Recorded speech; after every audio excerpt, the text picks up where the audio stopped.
Hi, and welcome to this installment of Frank and Mary here on Nantucket, the COVID-19 edition. If you haven't seen the show before, my name is Art Bergeron. I'm an elder law attorney. I work at a large firm called Myrick O'Connell. But as you know, if you've seen these, this is not about elder law. This is about my friends Frank and Mary. If you've been to my presentations at the Salt Marsh, you know Frank and Mary have a very simple goal. They want to live in their house until they die and be buried in the backyard.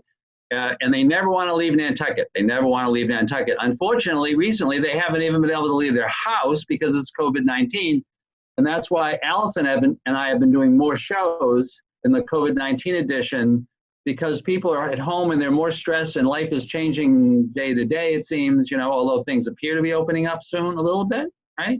But mainly, maybe not for seniors. So as you know, Alison Forsgren, my wonderful co-host, typically, because she's there all the time and knows everybody, will bring on guests from there. One of the things Alison and I have come to appreciate is that during this COVID-19 period where we're doing things virtually, we can actually invite people from off island fairly easily to be on the show. And so I invited the guest today. She is named Michelle Grasso. Thank you for coming on, Michelle. Thank you. And Michelle lives out here in Central Mass. She lives in Westboro, although her office or the group that she works with is in Hudson, also on Central Mass, right off of I-495. And I asked Michelle to come because she had spoken in another one of my Frank and Mary shows about meditation and as it relates to counseling, as it relates to how to deal with what we're all going through right now, which I know is just a really hard time. The longer this goes, Michelle, I remember two and a half months ago, and the projections were, 100,000 to 2 million people might die, and who knows who was going to die. And it was really, everybody just panicked. Well, now it is clearer that you're just much more at risk if you're older, if you have some comorbidities, or if you're older. So the panic is subsiding in many areas and generations, but not so much for like my folks, right? I had the misfortune of hearing that my 10th client died from COVID-19. I've heard about this today, right?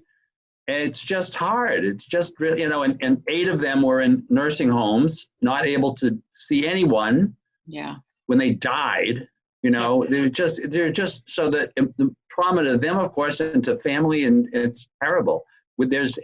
Fortunately, actually on Nantucket, I always preach about the wonderful nursing home in Nantucket. It's called Our Island Home.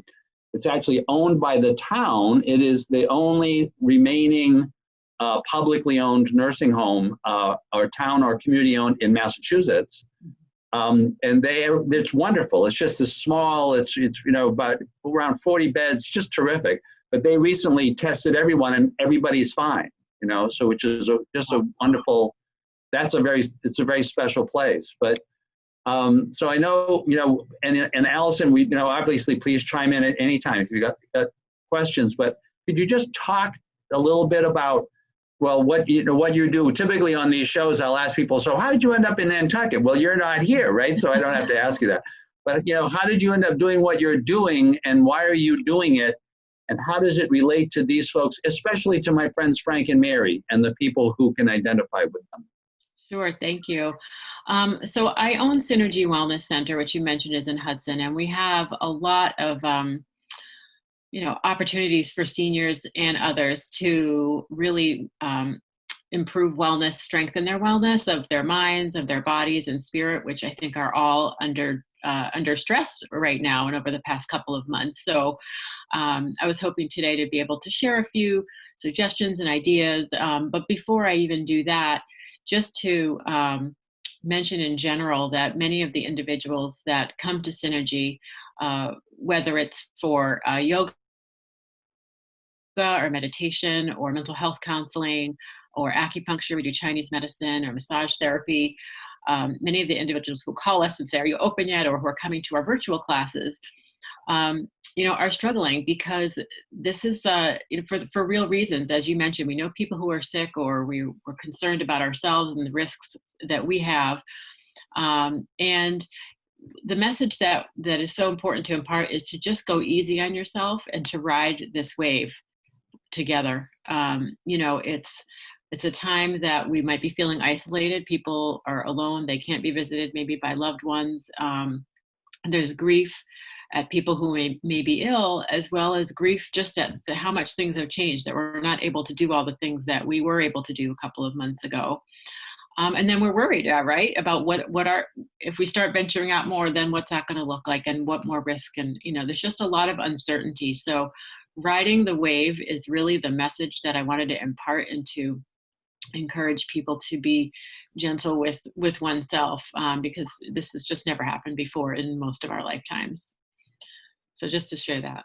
An important message, So talk about one of the things that Alison and I were asking you about, or that Alison was asking about before the show, was, you had talked about the fact that unfortunately, you're now virtual, because many of the things that you were doing were right at the center, and now you're doing virtually.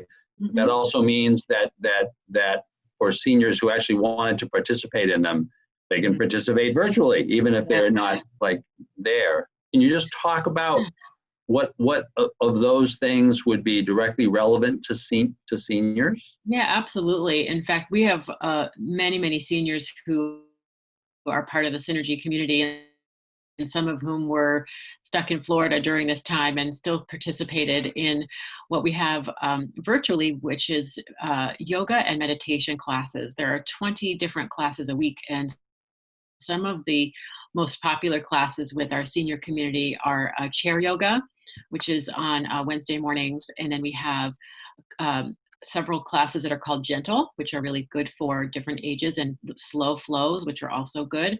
And then we have meditation, 2 meditation classes a week, which are so grounding and good for the breath. And we'll do a little sampling of that a little bit later on. I made you promise to do that as part of being on the show.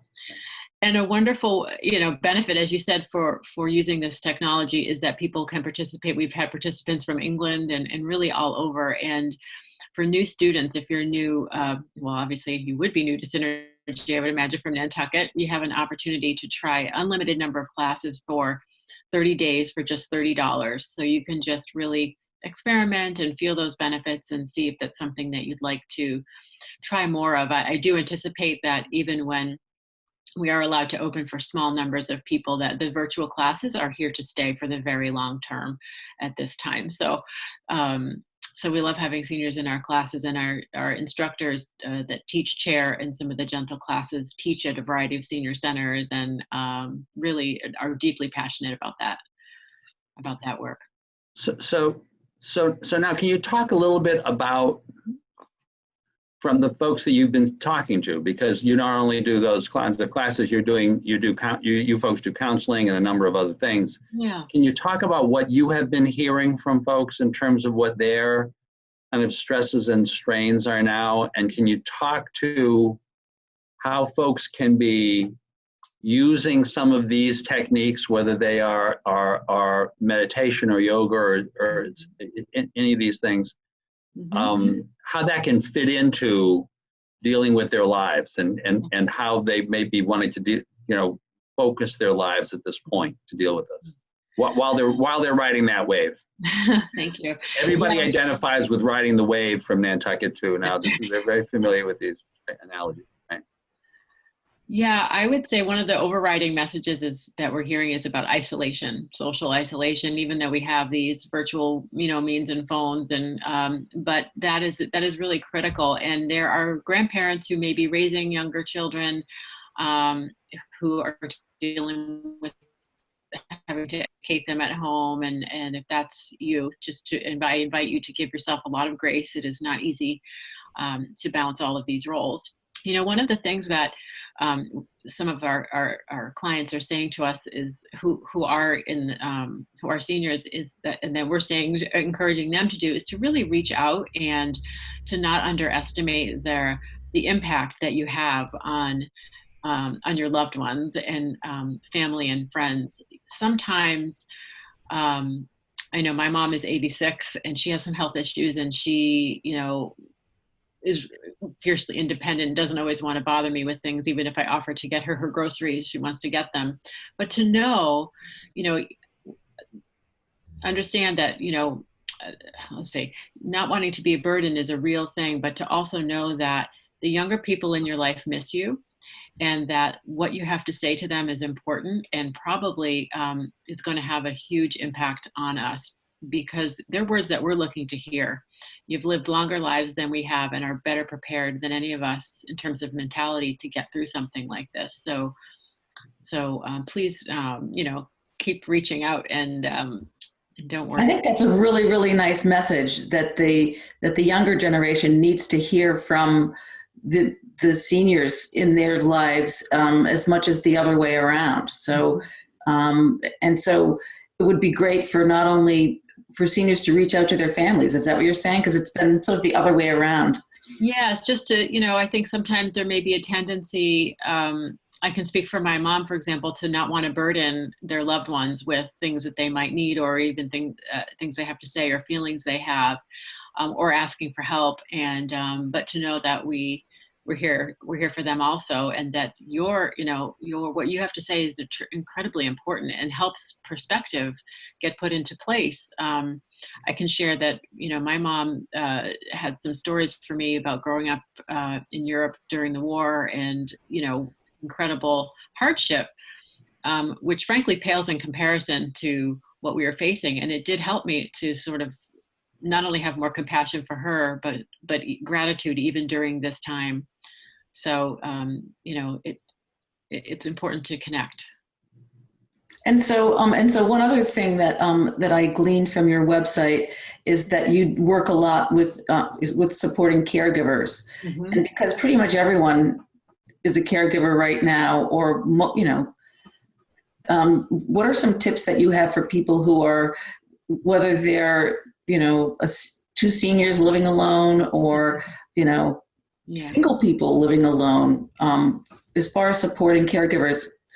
What are some of your suggestions around that? Thank you. That is a deep part of our mission, and I have a few really concrete suggestions to share. The first one is shifting gears a little bit, but really the importance of keeping to a schedule, and to try to get up at the same times of day, and keep your routines in terms of getting dressed and having your meal times at the same time, so that your routines before this kind of started are maintained during the time that you're staying at home. It really does help to just keep some structure to our days, and continue that purpose. Another, in keeping with routines, is something else that we're hearing from folks, is nighttime. And what does nighttime look like? Not just in terms of routines and thinking about, okay, probably an hour before I go to sleep, we would suggest, turning off the news, and ideally screens as well. But if people do enjoy watching television before bed, just to watch something light and enjoyable. And for those who wake up during the night, which is a common problem for many people, especially now, to give yourself permission to kind of just get up and not toss and turn, but maybe have a cup of tea, do a little reading, look at a photo album, anything that's going to sort of settle you back down, but also not sort of leave you wrestling and tossing and turning, but trying something different. I think generally people are tired. This has been a mentally exhausting time, and we don't always realize the ways that it's affecting our bodies. And another thing to do, and I mentioned this a little bit earlier with gratitude, is to focus on creating joy.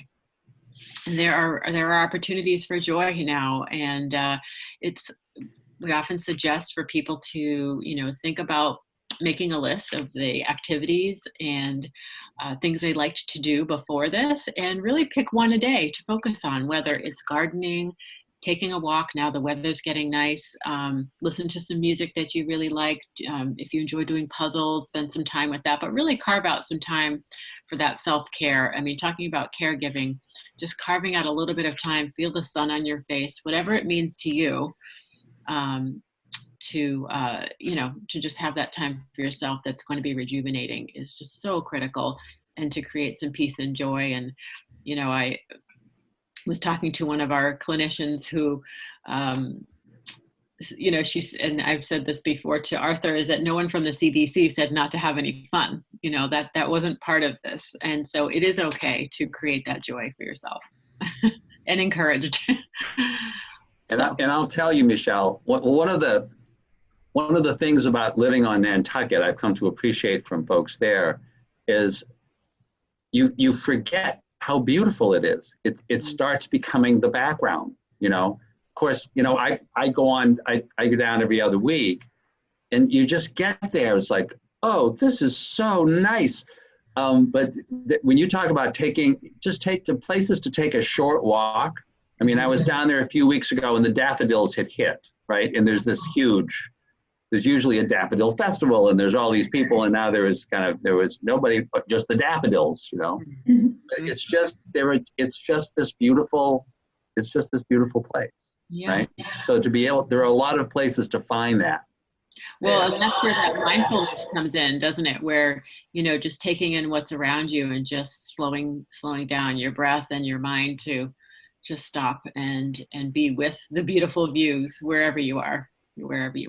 Yeah, I think people are really taking advantage of being outside, whether it's for a drive or whether it's, I've seen people, I take walks quite frequently, and you see some of the same people out, but you see people driving around, older couples and, people who might not be able to walk for half an hour, but, cruising through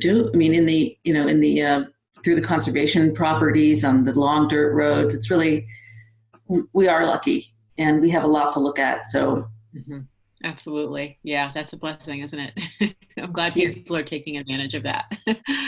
And can you talk about it a little bit as that relates to, this notion of mindfulness and meditation and how people might want to be thinking about that? Yeah. So it's funny because meditation, lots of people really enjoy it. And then some people feel like, oh, I could never do it. My mind goes too fast, or I can't sit still, or what have you. But really, what's so easy about it is it's just about breathing, which is something we all do all the time. And so, what I'm going to take you through a breathing exercise. And, just the goal is to think about how easy it is to come back to your breath. And even when you're in your car, or you're outside, or you're in your home and looking at something or eating something, to think about that in a mindful way and to fully experience the senses visually, auditorily, in terms of taste and smell. There's so many wonderful flowers now. So just think about taking the breath work that we're going to do to any of the other situations and places you may be during the day. And just, if it's even for 5 seconds that you're like, wow, just taking in the beauty, is just, that's really mindfulness. And it can be while you're walking. It doesn't have to be a sitting still exercise. It can be done. It's just sort of a mindful way of living, I guess. So just trying to think about bringing mindfulness into your daily life. I talk to my wife, because I tell her when I'm on my way to Nantucket, and I tell her there was a wonderful drive. It's a great drive, because I say I'll meditate during the drive. And she said, no, you can't be meditating during the drive. You're going to fall asleep. And I go, no, that's the point. Is meditation makes you more awake. It doesn't make you, it's not the same. So anyway, I had to just mention, because I've seen more great sunsets or sunrises on those trips, Nantucket's great, but even the drive's pretty good. Right? Yeah. And the boat ride as well. And the boat ride. That's right.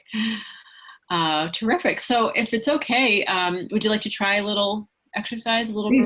Yes. Yeah. Okay. All right. So I'm going to ask everyone to join us for this 1 minute experience. So what we're going to do is I'm going to ask everyone to take one of your hands and just put it on your belly, so that you will be able to notice when your breath is inhaling and exhaling. And this is one of the best breaths to slow down the nervous system. That's one of the big benefits of meditation, and particularly of this breath that you can access anytime. It's called the 4-count breath. And what we're going to do is we're going to breathe in for a count of 4. And we're going to hold for a count of 4 if you can. If you need to let go before that, that's fine. And then we're going to exhale for 4. So you're going to feel your hand rise with your belly when you inhale and then go back down when you exhale. Okay, so we're going to do this for 3 or 4 breaths, and so just notice how you feel before and after. Okay, so I'm going to invite everyone to close your eyes, and we're going to take one inhale. 1, 2, 3, 4. Hold. 2, 3, 4. Exhale. 2, 3, 4. Inhale. 2, 3, 4. Hold. 2, 3, 4. Exhale. 2, 3, 4. One more. Inhale. 2, 3, 4. Hold. 2, 3, 4. And exhale. 2, 3, and 4.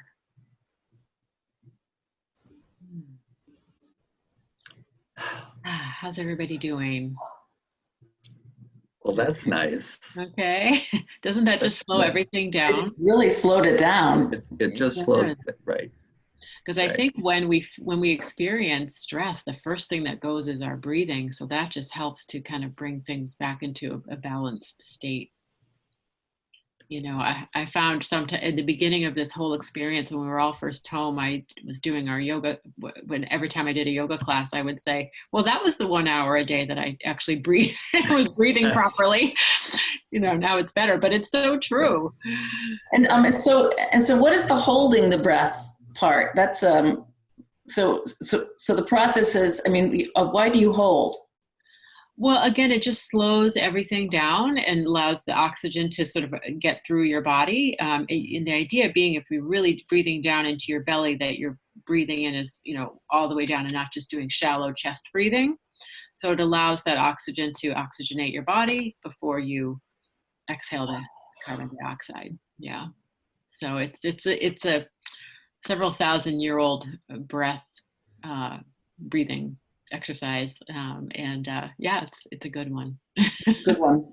Yeah, and I encourage people to, you know, again, when I said in the beginning, if you can't hold for 4 breaths or even breathe in for 4, just, you know, do what you can to breathe in for 3 and hold for 2. You know, just the simple act is going to help you slow down your nervous system. Alison, any other questions?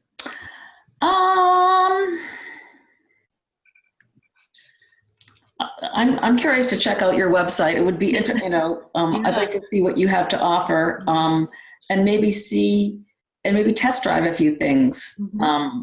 Yes, I absolutely would invite that. And if you ever wanted to hold a special event, we're happy to schedule something. You know, if you have a group that is particularly interested in, that knows each other and doing something together, that would be fun to do. Also, a chair class or.